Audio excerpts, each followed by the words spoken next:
20 साल बाद पुनः समय आ गया है कि जो 2.5 साल का समय था हमारे राजेंद्र सिंह जी को वो लाइन पूरी करने का मौका दिया जाना चाहिए, दिया जाना चाहिए, ना दिया चाहिए, बताएं। तो सुना आपने ये तस्वीरें और ये विरोध के सुर शिवराज सिंह चौहान के बुधनी विधानसभा सीट के हैं। शिवराज के इस्तीफे के बाद होने वाले उपचुनाव के लिए पार्टी ने यहां से रमाकांत भार्गव को प्रत्याशी बनाया है, लेकिन रमाकांत भार्गव के नाम के ऐलान के साथ ही बुधनी विधानसभा सीट पर बगावत के सुर तेज हो गए हैं।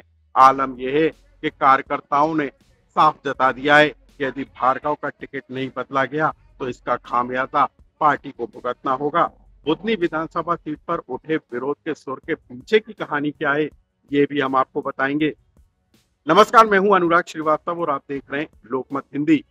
मध्य प्रदेश के बुधनी विधानसभा सीट पर उपचुनाव होना है। शिवराज सिंह चौहान के इस्तीफे के बाद ये सीट खाली हुई थी। बीजेपी ने यहां से रमाकांत भार्गव को प्रत्याशी बनाया है।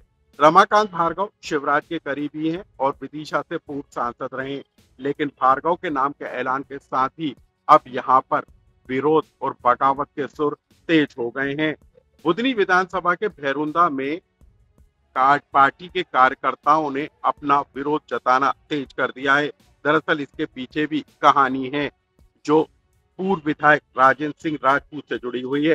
राजेंद्र सिंह राजपूत ने 2003 का विधानसभा चुनाव लड़ा था, लेकिन शिवराज के मुख्यमंत्री बनने पर उन्होंने बुधनी विधानसभा सीट को शिवराज के लिए छोड़ा था और अब राजेंद्र सिंह राजपूत के समर्थक इस बात की मांग कर रहे हैं कि तत्कालीन कार्यकाल जो बचा था उसे इस उपचुनाव में पूरा किया जाना चाहिए और रमाकांत भार्गव की जगह राजेंद्र सिंह राजपूत को टिकट दिया जाना चाहिए। इसी मांग को लेकर भैरुंदा में बड़ी संख्या में कार्यकर्ता जुटे और इस बात की मांग की कि यदि बीजेपी राजेंद्र सिंह राजपूत को टिकट देती है तो अच्छी बात है, वरना राजेंद्र सिंह राजपूत निर्दलीय होकर चुनाव लड़ें। साथ ही कार्यकर्ताओं ने इस बात के नारे भी लगाए कि राजेंद्र सिंह राजपूत संघर्ष करो, हम तुम्हारे साथ हैं। मामला बढ़ा तो पार्टी की तरफ से चुनाव के सह प्रभारी और पूर्व मंत्री रामपाल सिंह मौके पर पहुंचे, लेकिन कार्यकर्ताओं की नाराजगी इस कदर थी कि रामपाल सिंह को मंच छोड़कर वापस जाना पड़ा। क्या कहना है कार्यकर्ताओं का और किस तरीके के नारे लगाए गए उसको भी आप सुन लीजिए। इस जनता जनार्दन से और आदरणीय जो भी हमारे अतिथि उपस्थित हुए हैं उनसे इतना निवेदन करना चाहता हूं कि जनता को ध्यान में रखते हुए 2003 में हमारे राजेंद्र सिंह जी ने एक छोटी सी लाइन खींची थी। प्रदेश के विकास के लिए, इस जिले के विकास के लिए आदरणीय भाई साहब ने अपनी सीट माननीय शिवराज जी को दे दी कि हमारे जिले का विकास हो जाएगा। आज 20 साल बाद पुनः समय आ गया है कि जो 2.5 साल का समय था हमारे राजेंद्र सिंह जी को वो लाइन पूरी करने का मौका दिया जाना चाहिए, दिया जाना चाहिए, ना दिया चाहिए, बताएं। मैं और कुछ भी मांग नहीं करता हूं, जो लाइन हमारे आदरणीय भाई साहब ने छोटी सी छोड़ दी थी उसे पूरा करना है। इसी शब्दों के साथ जय श्री राम। बोले भारत माता की जय। अब कौन बोलना चाह रहा है?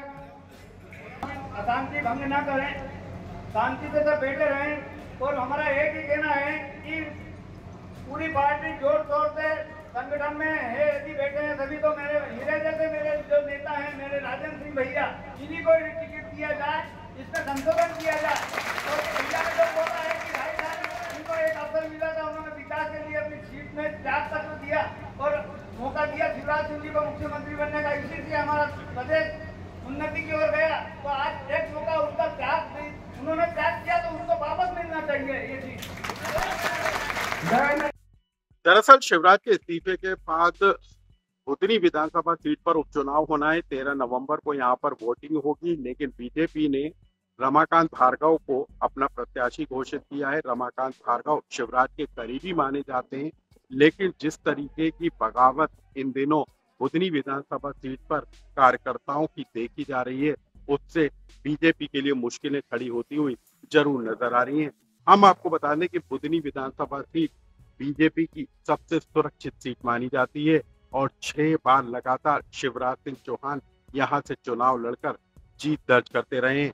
लेकिन 2024 के लोकसभा चुनाव में विदिशा से सांसद चुनने के बाद शिवराज ने बुधनी विधानसभा सीट से इस्तीफा दिया और अब वहां पर उपचुनाव होना है। लेकिन पार्टी के घोषित प्रत्याशी रमाकांत भार्गव के नाम को लेकर अब पार्टी के अंदर ही अंदरूनी विवाद और बगावत के सुर खड़े होते हुए नजर आ रहे हैं। मतलब साफ है कि बुधनी विधानसभा सीट पर होने वाला उपचुनाव बीजेपी के लिए अब इतना आसान नहीं रहा है।